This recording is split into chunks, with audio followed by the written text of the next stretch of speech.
What's up, everyone? Welcome back to the channel. Boozer here. Thanks for stopping by. Today's video, we are on the test server. So thank you, Plarium, for allowing us that opportunity.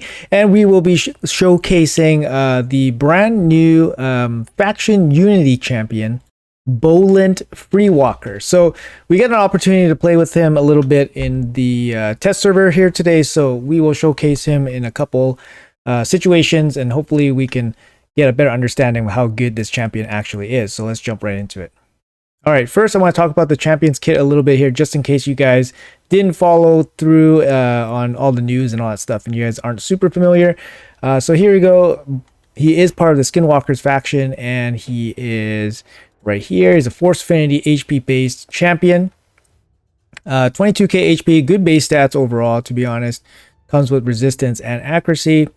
Let's check out his kit here. His A1 double hit. His second hit heals all allies by 5% of this champion's max HP. So if you have 100k on Bolint, he heals for 5k. It's not an insane heal or anything by any stretch, but it is a team heal, and he doesn't really need to do much for this to be effective, so it's decent. It also has a chance to give him an extra turn, which is actually pretty good. Coming up next, we have his A2. It's 3-turn cooldown after books. No damage, so you don't really think this guy is going to be a damage dealer. Yeah, he just doesn't have a lot of damage coming from his books either, so it's just, you just don't think this guy's going to be a damage dealer. 80% chance to place the big decreased defense, which is kind of weird. 80% legendary. You got to book him out twice to make this fully effective. Just give him a 100% chance and just give him one book for a cooldown. That would be appreciated, Plarium, but they have to put 2 books here just to make him useful. But yeah, so he's going to be an AoE decreased defense champion. After his initial attack, he attacks again. But this time he attacks the other enemies. So the first target is a single target, and then he attacks all the other enemies. So he's not doing like a double hit against the first target, which is kind of a bit of a bummer because it would have made this move a little bit more unique. In this case, it's kind of like a 3-turn AoE decreased defense, and that's about it.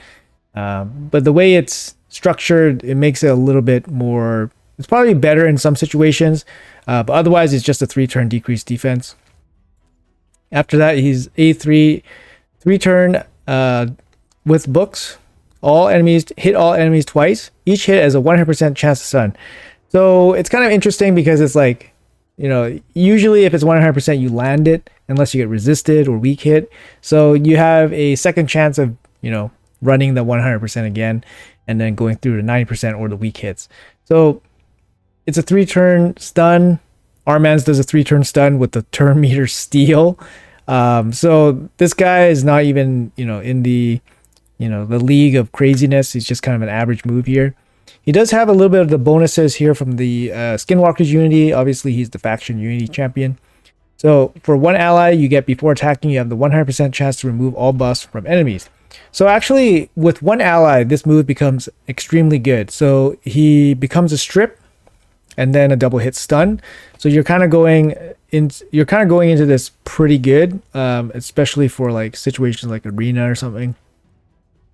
With 2 faction allies, you fill this champion's turn meter by 15% for each stun it places. So potentially you could get like 60% from it. So you're almost at Arman's levels. You're almost at Arman's level if you have 2 faction allies. And then with 3 faction allies, this skill will ignore 50% of the target's resistance. So if the target has 500 resistance, now he only has 250 resistance, for example. Right? So it's actually not too bad. That means, you know, his accuracy doesn't need to be like that top notch if you have faction allies with them. All right, so his passive here. When an ally uses a multi-hit skill, each subsequent hit after the first deals 15% more damage. So that does sound pretty good. And you know what? When it says each ally, it's not just Skinwalkers. So it could be basically anybody on your whole team. But obviously, yeah, it have to be a multi-hit skill. So there is probably some, you know, avenues where this is going to be pretty good, depending on the champion that you have. 15% extra damage is pretty solid, just basically from a passive. So he does have some utility there to be included in some teams for sure. If you get 1 faction ally, then the ally When an ally hits an enemy, it has a 10% chance to place a stun. That's a pretty low chance. It's kind of like a small bonus. 2 allies. Whenever an ally inflicts a crit, fills the turn meter by 5%. Again, it's a pretty small turn meter boost. And then with 3 allies, allies will ignore 30% of defense against enemies under stun. So this is actually really strong, 30% defense ignore. But landing the stun is obviously not that easy. But it doesn't say stun placed by this champion. So you could bring him in with like somebody like Armand's. But I guess you wouldn't be able to have 3 faction allies. So it's a little bit difficult. I guess in dungeons, you could bring him in with like Armand's or something. And then you could pair him with 3 Skinwalkers. And you could do 30% extra ignore defense. But this is kind of hard to do. But he does place pretty good stuns himself. Lastly, his aura, 24% in arena battles. He is kind of situated, his kit is kind of situated for arena, to be honest. And then you get an extra 60 accuracy applies to all Skinwalkers. So I think overall, like his kit can be useful, but I think he's positioned to be an arena champion. So that's kind of where I focused my attention on in terms of my overall testing. But we can showcase him out in various areas, and we'll see how he goes. Coming back here to the index real quick, just a quick look at the Skinwalker selection that I have. So you can see here, the big one that crosses my mind that I actually don't have is Brachus. Brachus would be a good combo with this guy because Brachus hits, he has a 6 hitter here. So each hit after the first would deal 15% extra damage. Brachus himself doesn't have like insane multipliers or anything, but an extra 50% on hit this could be pretty good. But yeah, Brachus is somebody that I wanted to test, but I don't have. The other one that would be really good would probably be Marius. Marius is just a good champion by himself. He doesn't need any help, but he has a triple hit here, which can be really, really devastating, of course. So Marius would have been a good shout as well.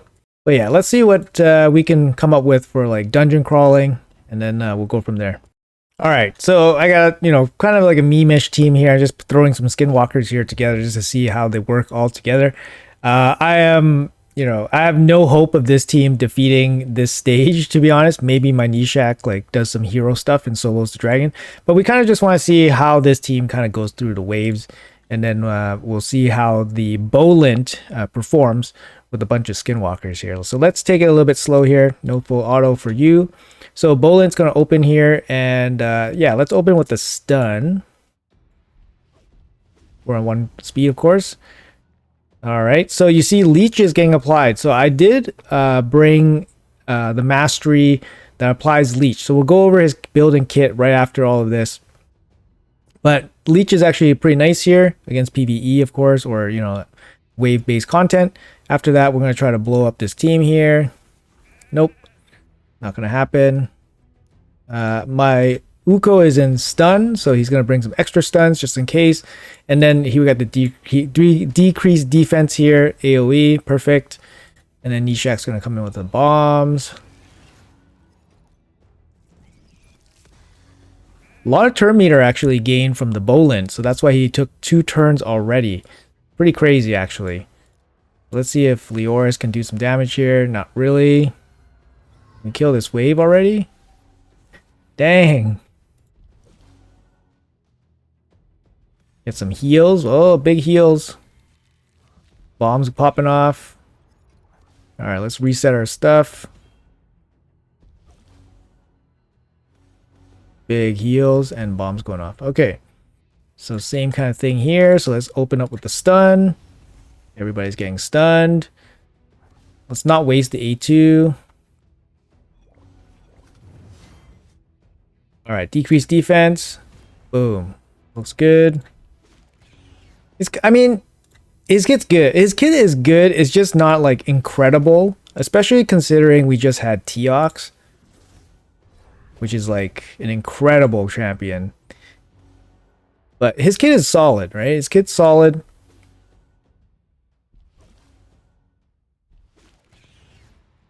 Actually, let's see how we do against the boss when we get there. It'd be kind of funny. All right, let's see how we do against the boss. Definitely can't stun him, so we're gonna be the decreased defense here. Decrease defense. There you go. Let's go block buff so you can't place his increased attack. And let's go attack down. Oh, yay. Nishak's gonna die? No, not quite. Double hit. Stun's not gonna do anything, so let's heal up the team. Sure, that's not too bad. Okay, so I guess we could decrease defense again. Or let's heal the team first, because some of our teammates might die from the poisons. Attack down.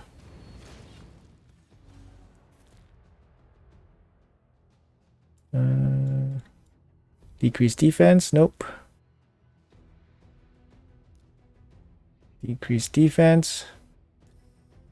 Don't need the pickup yet.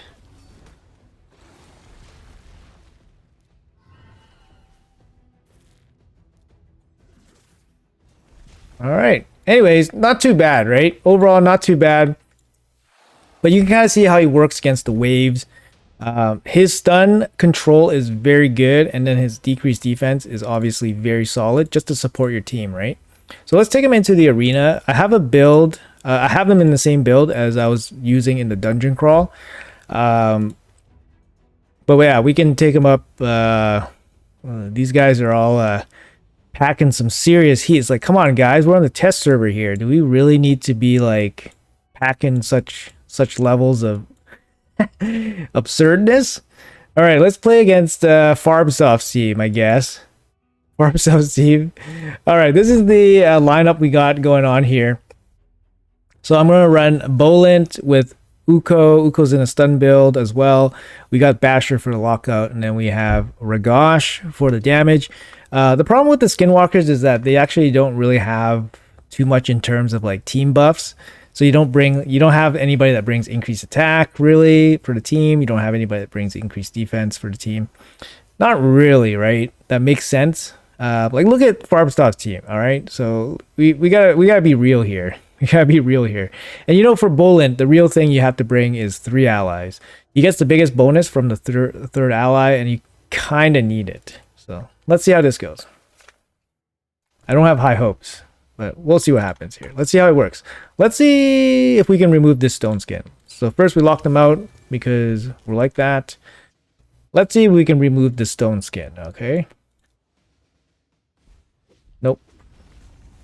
Boom! We landing some stuns. I like to see it. Landing stuns. Let's strip. Surprised that I was able to stun the Mithrala. I don't know what happened there. Alright. I guess we should wait for the increased defense, especially with the Duchess still alive.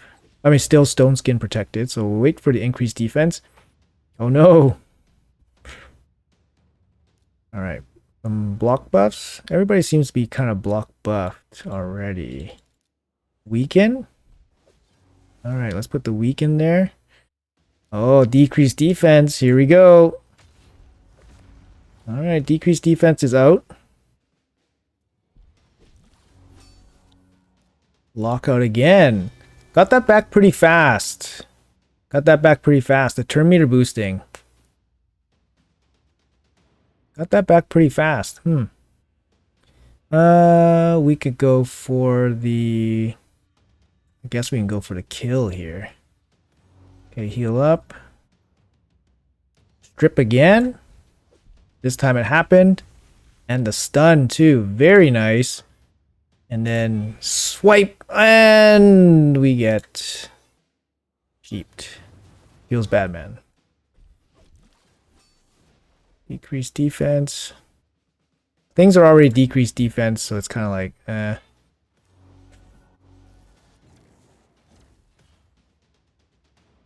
Weaken? Nice, weaken.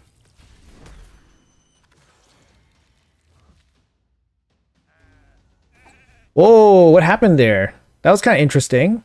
Hold on. That was kind of interesting. Did you see that? Ragash, as a sheep, hit the Duchess, and then The Duchess got stunned. How is that possible? Sorry, maybe I'm missing something. How's that possible? Decrease defense again. And sheeped. Lockout. Uh-oh. He's recovering. He is a lot faster than me, that's for sure. He's taking 2 turns before I take like 1 turn with my Ragash. Oh, that was pretty interesting. Actually, it's because of the passive from Bolint. So your allies, when they hit, they have a chance to stun. They have a small chance, like a 10% chance or something. But it's a chance. So even as a sheep, I guess sheep always applies as ally. So you get a chance to stun. That's pretty cool, actually. Oh, sheeped again. Wow. Okay.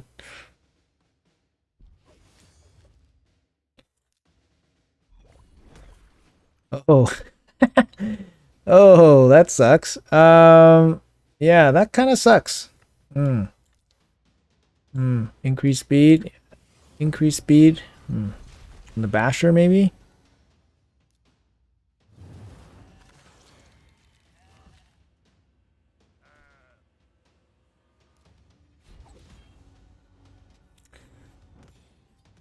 Maybe a little impatient. This is yeah, this is really a tanky team to deal with. And then we're landing all these stuns. But anyways, I'm not gonna bang my head against Farpstoff's team. Well played, GG. But there's actually some interesting things there, right? You see like the passive in action there from the sheep, which is actually pretty cool. We'll try to actually, let's go back in again and try again. We'll try some other things here. Let's see. Okay, so yeah, open up the lockout.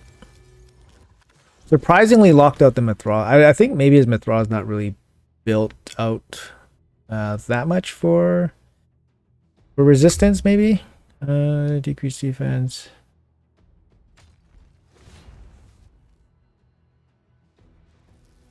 That means she's probably like 600 resistance.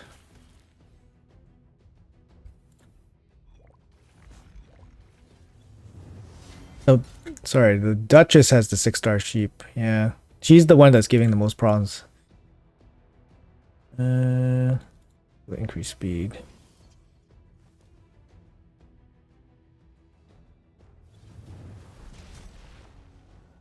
Oof, that sucked.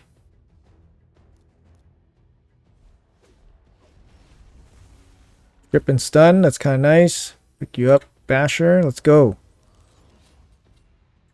Decrease defense.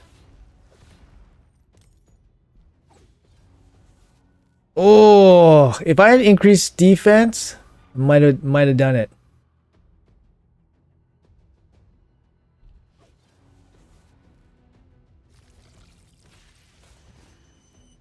This Hex is going to be the end of me. Yep.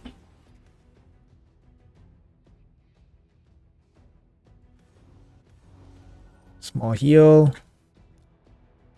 Lockout. At least the Duchess gets locked out. Okay, that's a good sign. Okay, we survived the Hex there.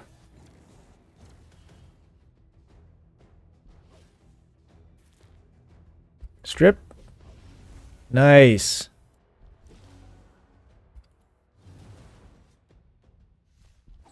Oh no! No!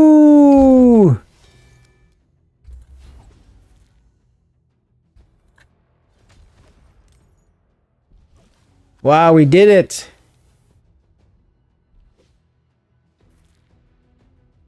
Oh my goodness, we actually did it. We actually beat this team. Like we're playing kind of like a meme-ish team, right? Like it's not a real team, but like this is a really tough team. So we actually beat this team. Like this +4 Dutch is super annoying with the 6-star sheep, of course. But yeah, we actually beat this team. So that's pretty cool. You know, there's some things that are actually really good about Bolint here, which is actually the strip and stun is actually really nice. And obviously the bit from his passive where he makes the rest of your team hit harder when they're stunned. That's actually really good. And obviously having your teammates have a chance to stun as well, you know, just a 10% chance. And obviously the turn meter boost is actually pretty decent. It makes the team actually not too bad, but it's tough. In arena, you have to add 3 skinwalkers, and like I'm struggling to find a team here that I can actually, you know, have a chance against. We don't have a particularly fast team, so any team with like a speed lead, like even like this team with Lysandra, it wouldn't be an easy fight. We have to fight like a slower team. So we can have a look here. I mean, we can take a shot at this Taras team, maybe. Yeah, let's take a shot at this Taras team. Why not? All right, let's see how it goes. Like these are some tough teams here. Lockout. Okay, everybody got locked out. Let's see who we can strip here. Everybody gets stripped. Double stun. Let's save this. Okay, I thought you would be cleansing first. Didn't bother cleansing.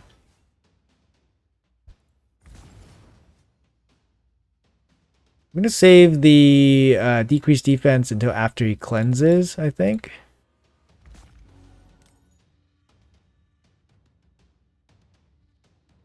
His Python's super slow. Get a stun here. No!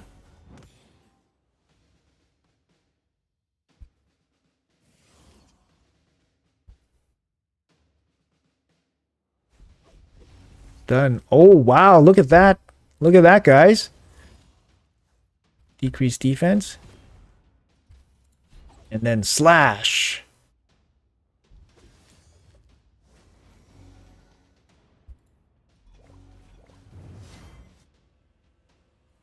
Oh. More stuns. Locked out.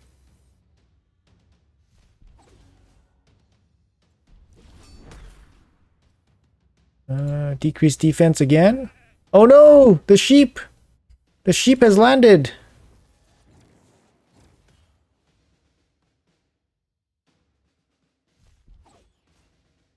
Oh no! Oh no, there's Taras! Oh no!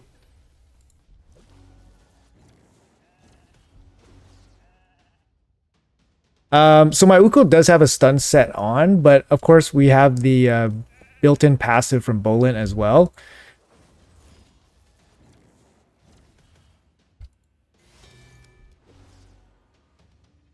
Strip and stun, let's go.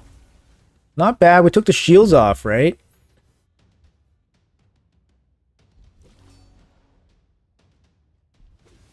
Weaken. Get that slash. Get it. Get in there. Oh my goodness, we actually did it.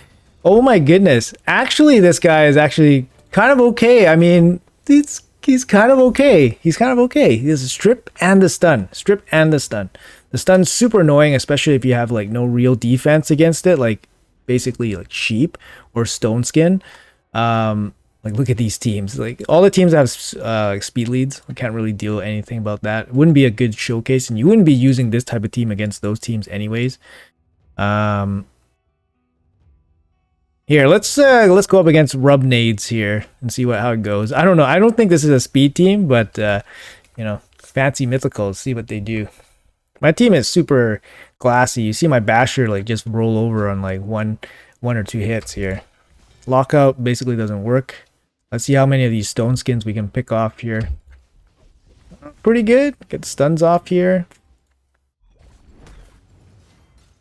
Oh, here we go. Transforming and... Huh? What happened? Oh, ally protection. We blocked his ally protection. I need increased defense because my Bragash sucks.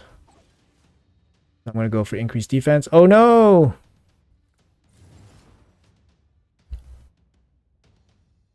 Decreased defense. Okay. Really want to kill this Lazurius here. Oh no! Don't do it! Oh no. Everything's ruined.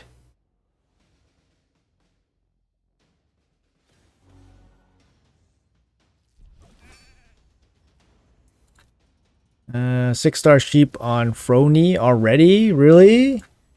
Nubs. Holy cow. Six-star on your mythical. Insane, dude.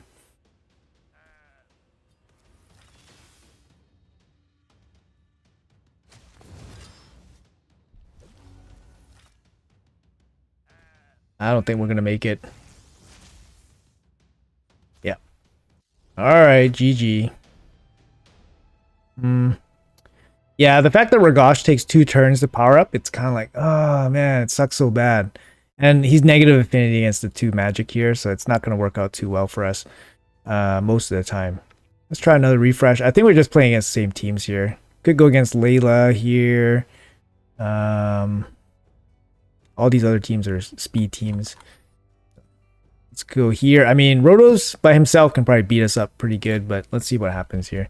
Also, Rotos is immune to the CC effects. Well, not immune, but because Sifi is there, definitely makes it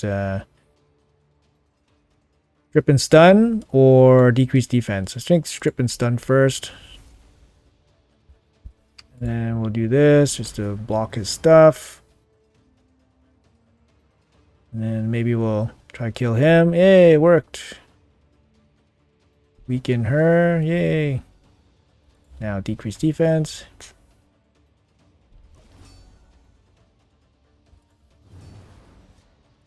And slash. We did it. It's a big power gap, right? Like 205 here. I think it's just a big power gap, skill, blessings, whatever. But anyways, this team's actually pretty fun. I mean, we have an epic in there. We have, you know, a past fusion with Uko and then Ragash. Ragash can be replaced with maybe like another DPS champion like Leorius or Wukong, but Wukong won't have increased attack, for example. So it won't be, you know, obviously as beneficial, but it seems to work out pretty good. All right, guys. So we're going to test him out in Hydra, actually. You don't really think about this guy's kit as being Hydra, but he totally makes sense for Hydra too. He brings the AoE decrease defense. He brings a little bit of healing. He brings the faction unity stuff. And then of course he brings the strip. He doesn't bring anything on like from a stun perspective, so you're not going to get any boost from stuns, but I just wanted to see how viable he is actually in Hydra. The thing is, you don't have to try too hard to throw Skinwalkers on a Hydra team to make it all work. So for example, I have a Hydra team here set up, and these are very common you know, kind of like Skinwalker Hydra champions. We have Bunny, Wukong. Bunny is here for increased speed, leech, damage. Wukong's here for block buffs, damage. Gwendolyn's here for decreased speed, decreased accuracy, increased accuracy. And he's also in a provoke set, so she's going to be really good at provoking stuff. She gets a lot of turns and stuff like that. Shemael's here just for counter torment. Wixwell is here for decay control, and then obviously some survivability with his shields, and then decreased attack, which is really good because we do have some squishy champions here. So I just want to see how good Bolint would be with this kind of setup. He brings increased accuracy as well, which, you know, kind of helps the owl do a bit more damage. You're gonna get more turn meter and stuff. Yeah, I mean, you know, you're not going to get any of the stun stuff. You're going to get some turn meter boost. You know, you're going to get the strip here. You're going to get a bit of healing. He's not going to be an insane champion or anything like that, but maybe you can fit him out in, because he brings AoE, you can maybe fit him out in a curse set, and then he can be doing all right. But I do have him in one build only for all of this showcasing. But in a curse set, I can see him being not too bad in this setup. So we'll see how it goes in testing. So we'll go with the decreased defense here. Everything lands. And then we'll go with the block buffs. Let's go decrease attack. Lands it. And then we'll go increase speed. And then we'll go decrease speed. Alright. Everything looks fine. Debuffs landed. Increase defense. All right, so at this point, he can't stun, right? He has a double hit here, but he can't stun, and then he has the healing double hit. So let's go for a double hit and see what kind of damage you can throw out at least.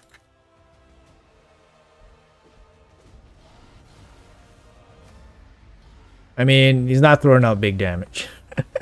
He's not geared for damage, but he's not throwing out big damage anyways. The good thing about him is that he will consistently apply decreased defense because he does get a bunch of turn meter, right? So he's going to get a lot of turns. He's going to be constantly applying the decreased defense. But I think a Hex set would probably work pretty well on him because of his multiple AoEs. So I think it's going to work out pretty good for him if he has that. Got a double heal, like, you know, double hit heal here. And then back into the AoE. Hit and heal. Lots of protection from him. Not the worst. Honestly, he's not the worst. But does he make, you know, your Skinwalkers good enough? I don't know. I'm not 100% sold. Obviously, like, Bunny here, like, for example, has multi-hits. And we're not seeing, like, crazy increases. Like, his first hit is 41k and his next hit is, like, 47k. So there's nothing really funky about the damage multiplier.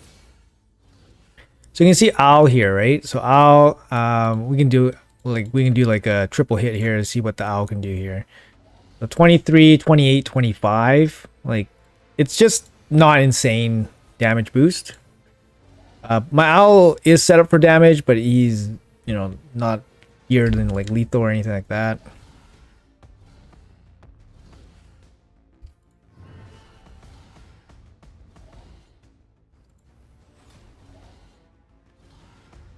So you can kind of see like the team's pretty smooth. We are doing like a manual run here. Wixwell works the best as a manual champion, of course. But of course, he can still run as non-manual. You just have to put him as leader, which we did. So this guy. Hex didn't apply.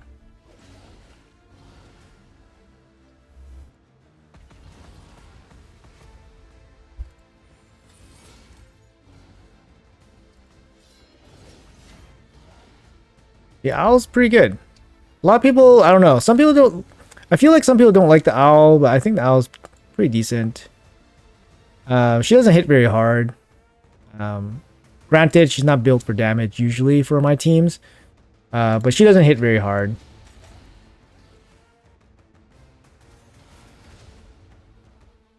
And she's also quite squishy.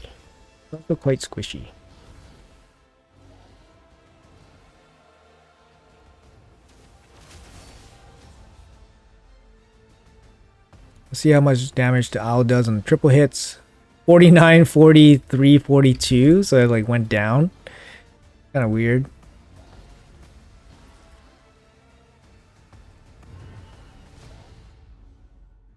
All right, so now it's just like the pounding part, right? You just try to pound as much damage as you can.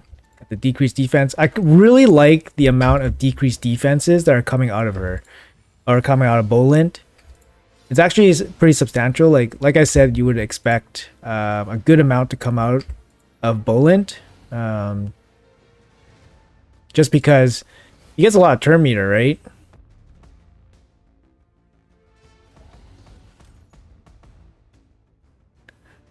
Yeah. So getting the, you know, sometimes like when you're playing like Ugo or stuff, sometimes you're like, oh, I used the decreased defense at the wrong time, and then you don't get it back. So this case, Bolint does have the decreased defense pretty frequently, so you don't have to worry too much about that.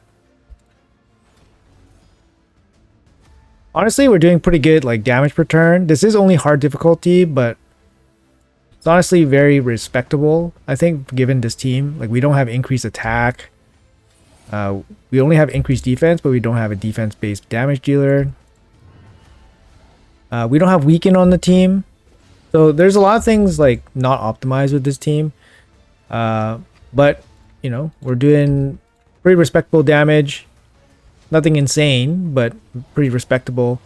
At the rate it's going, it's probably going to be like a 300 million run. 300 million, maybe 350 million on hard. So not the craziest numbers, obviously much room to improve, but respectable, right? So Bolint's totally not like, you know, not like useless. He's not like useless here. He's definitely very versatile. And actually, when I first saw this kit, I didn't really think he was going to be, you know, I didn't think he was going to be that good. I thought his kit was solid, but nothing like insane or anything.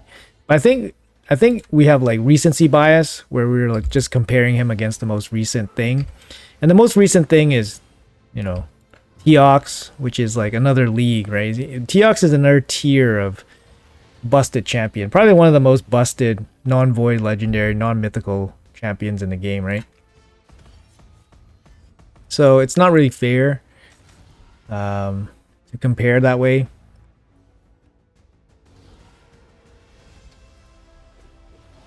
And here the strip actually could be useful if, for example, you didn't land the block buffs.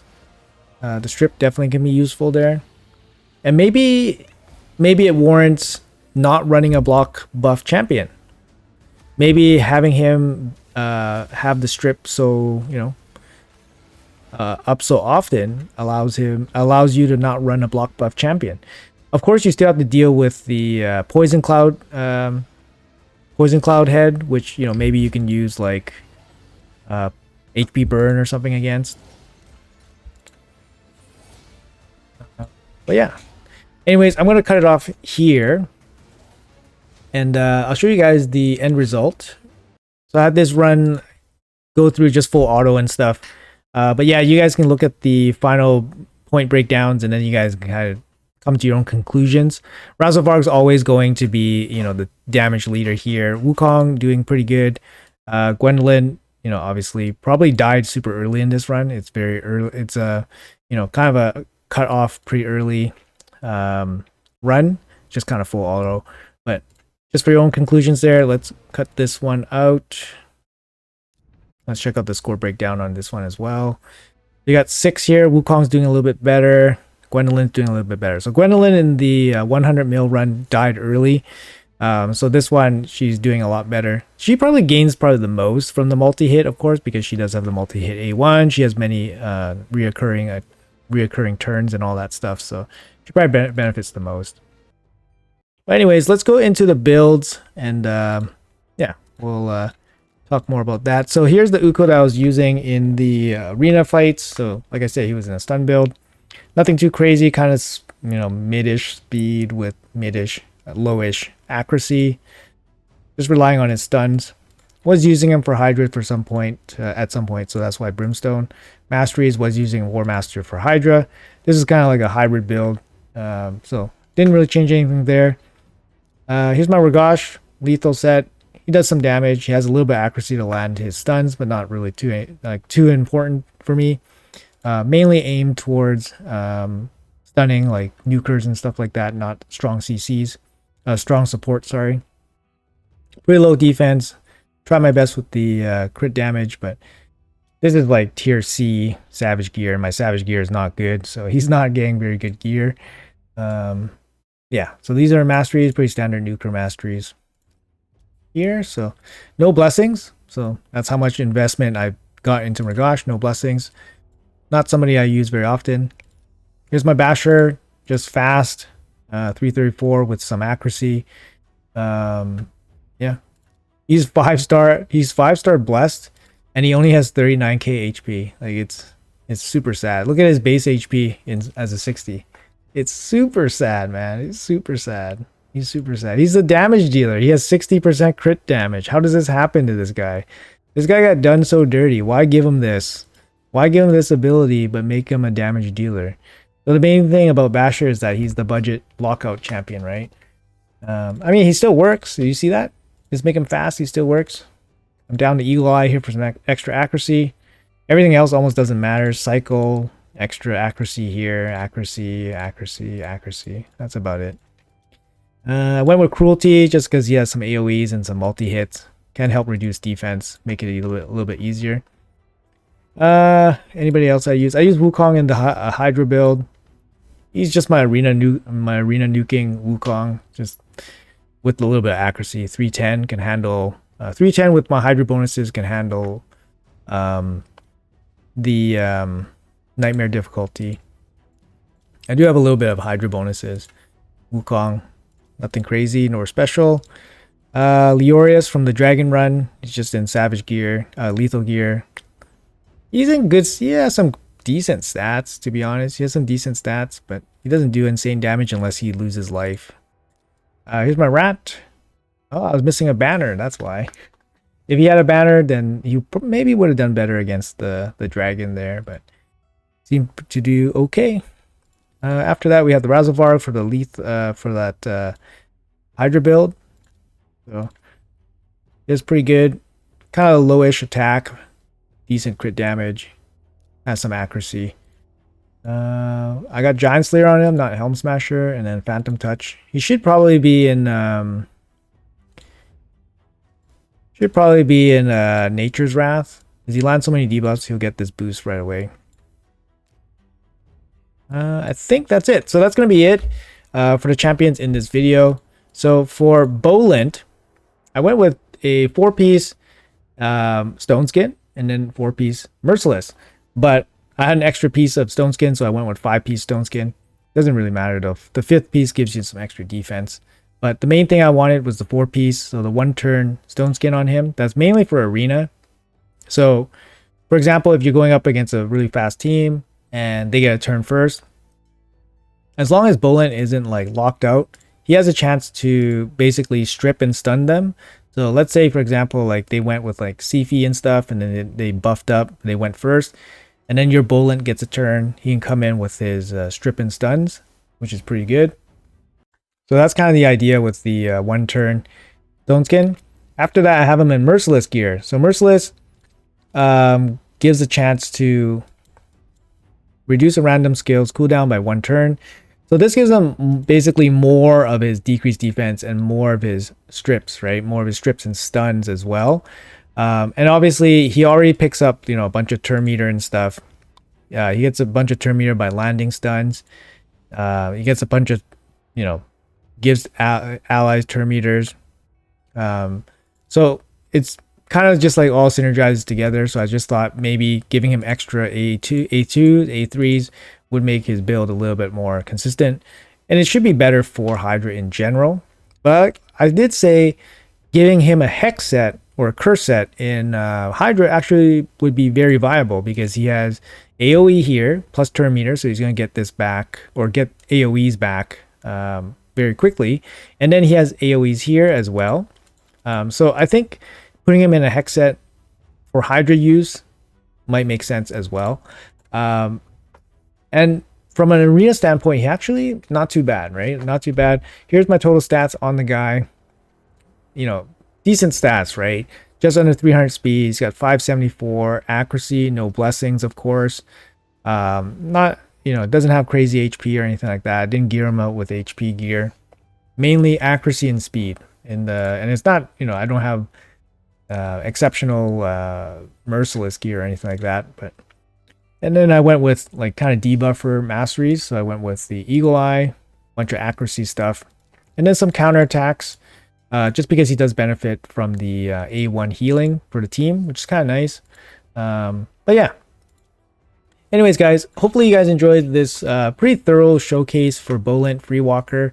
Personally, I think he's a good champion. I don't think he's as insane as like some of the other champions that we've seen, especially from the faction Unity champions. But I think he's a very decent champion. Definitely useful. Definitely will be used by a lot of people. Even for arena offense, he can be quite useful. Like you said, like you guys saw, I ran him with a kind of meme-ish team with just Skinwalkers, but they actually performed not too bad. So anyways, if you guys have Brachus or Marius, he probably will be quite good actually for arena, I think. Maybe Marius more seriously and Brachus for more fun, but definitely those would be much more viable than my Rigosh, to be honest.